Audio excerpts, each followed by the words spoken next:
Oh yeah, the more complex the issue, the more watered down the messaging.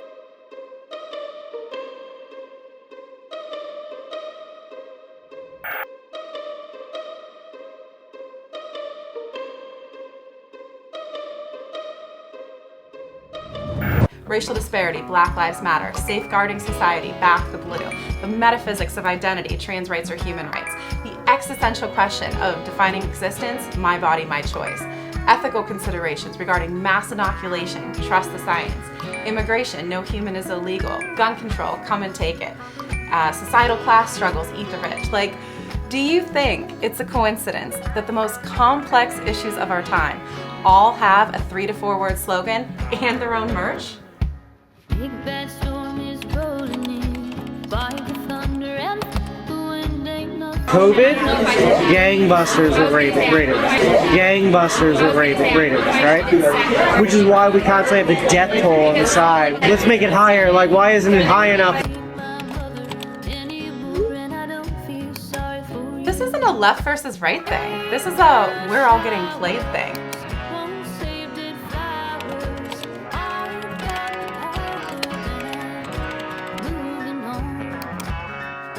And look, this isn't an indictment against clever marketing campaigns. I mean, those slogans actually, can serve as a really convenient shorthand. The point I'm making is that if those people wearing opposing t-shirts and hats were calmly provided with all of the information surrounding an issue, then everyone would start to develop a more sophisticated worldview, and we could actually have intelligent debates instead of chasing each other around in circles. Our focus was to get Trump out of office, right? So our next thing is going to be for climate change awareness. So that's like the next pandemic story that will beat to death. But that one's got longevity. They'll probably be able to milk that for quite a bit. So climate change overload.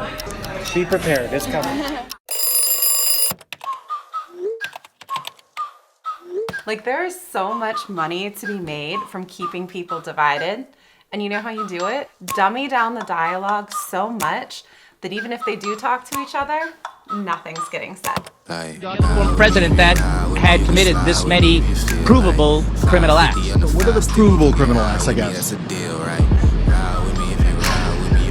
Provable criminal acts. Well, I'm done talking. Which is why every time we start to get closer, those slogans get louder and louder. That's a bet, right? Oh, okay, wait, I know what it's like. All right, so imagine you're some fancy neurologist, right? And you're gonna give a speech on like the pathophysiology of depression.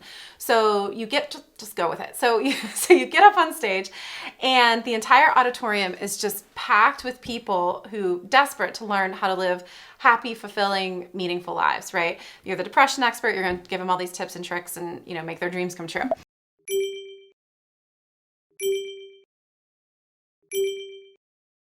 So you launch into your whole thing, right? And, does chronic stress weaken connectivity in the prefrontal cortex? It does. And as you're going, there's a guy in the back and he stands up and he just starts screaming, live, laugh, love, live, laugh, love. And you're like, what?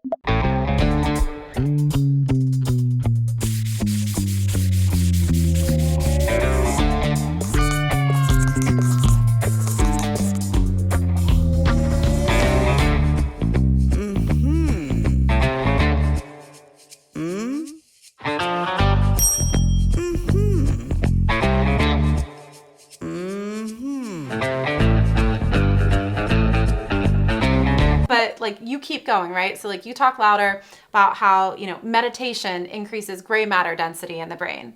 Also true. And this time though, the entire auditorium joins this guy in shouting, live, laugh, love. And so you get louder, they get louder, end of story, no one can hear you, right?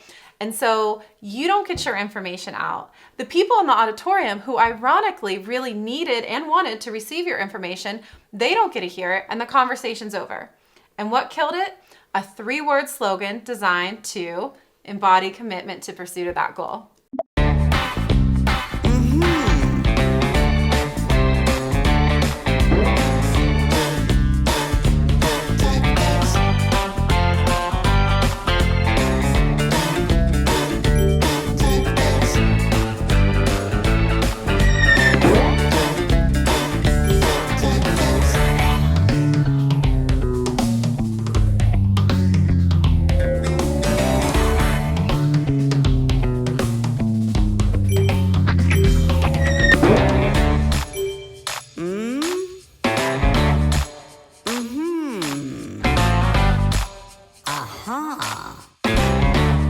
I'm telling you, I think the biggest thing we can do to increase media literacy in this country is every time you hear one of those slogans work their way into a news story, just replace it in your head with live, laugh, love, and notice how ridiculous it sounds.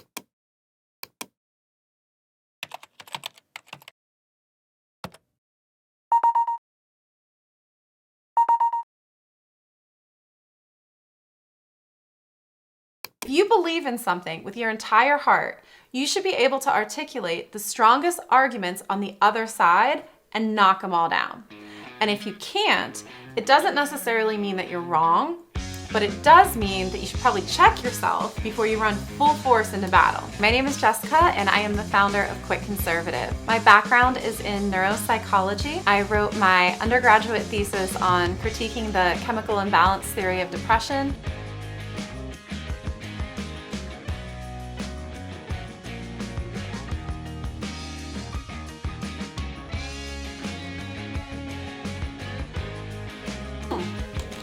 Do you see all those studies just came out the other week? That's crazy, right? There are headlines everywhere, I couldn't believe it, about how, the chemical imbalance theory isn't true. And antidepressants, only, roughly 15% of participants experience a quote, substantial antidepressant effect above that of placebo in clinical trials. That's exactly what I was saying, but I'm glad it's out there. So nothing gets me more riled up than the desire to defend people who are being lied to or taken advantage of by people who know better.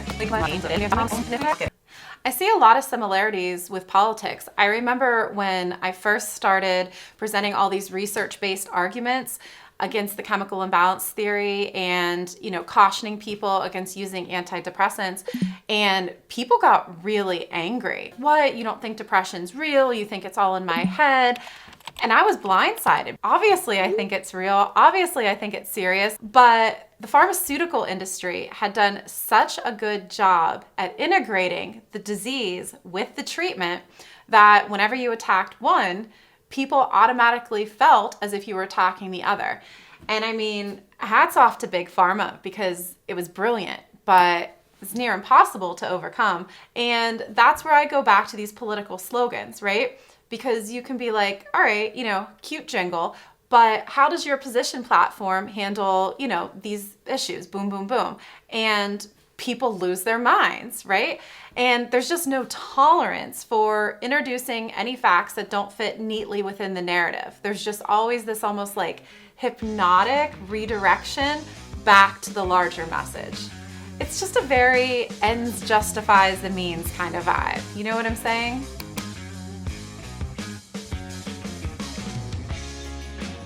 Obviously, Quit Conservative is a political channel, but we're not going to say left or right, Republican or Democrat. It's just going to be like, hey, look, here's the issue, here's the information, here's all the sources. Yeah, that's actually my favorite part and kind of a cornerstone of what Quit Conservative even is.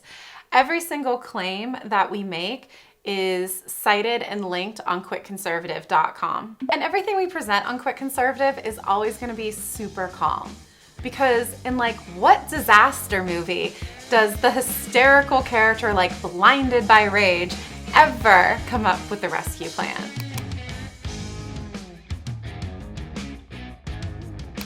And of course, we're going to do our best not to politicize any of the, topics we present on Quit Conservative.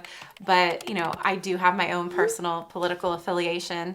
I think everyone would probably be very surprised to find out that I'm a liberal. Kidding. I am a Christian, and I do believe that my faith defines me. It plays a huge role in my life and was certainly a motivating factor in this particular project. I definitely believe that Jesus Christ is the Son of God who died for our sins and was resurrected. And so, yeah, there's just no sugarcoating that. My poor pastor, is probably like, oh. Ooh, I have one for you. All right, so modern medicine is largely based on the germ theory, right? Which is this idea that disease is caused by pathogens or germs. But back in the 1800s, scientists used to think that these atmospheric impurities called miasma caused diseases like cholera and the plague. Now, the miasma theory dated all the way back to Hippocrates, which is why people were infuriated when this new guy, Dr. Snow, showed up on the scene and started saying things like, you know, I don't really think that cholera is caused by bad air. I think it might be the water. Speaking of which, since everybody thought that these diseases were caused by these magical impurities in the air, doctors and other people would wear these crazy looking masks. Like, they look like birds. They're huge beaks. Google cholera mask or plague mask. Google plague mask. It's crazy. So anyway, so London's in the middle of this huge epidemic. Like, a ton of people had already died from the 2 epidemics before it. And everyone's still making fun of Jon Snow, you know, for questioning the science. But fortunately, you know, unlike what we're seeing today, Snow wasn't completely silenced, and it turns out he was right. And his discovery completely changed the entire course of modern medicine and saved countless lives. So let that be a lesson to you, to never just blindly trust the science. If it wasn't for Snow, you know, we would still think that diseases were caused by these magical vapors in the air, you know? And people would still be walking around wearing funny looking masks. That's a bet, right?